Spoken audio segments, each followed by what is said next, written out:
By default in WriterDuet, we have some very useful shortcut options to use for writing new line types. You of course can create a new line type the standard way, using the line type widget in the left-hand sidebar.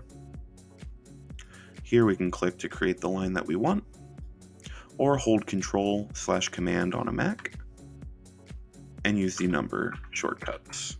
By default, we have a shortcut system where you can activate a line type selection drop-down menu on any line by hitting Enter again on a blank line.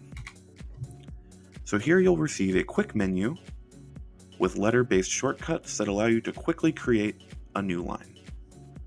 So here we're going to press A for action.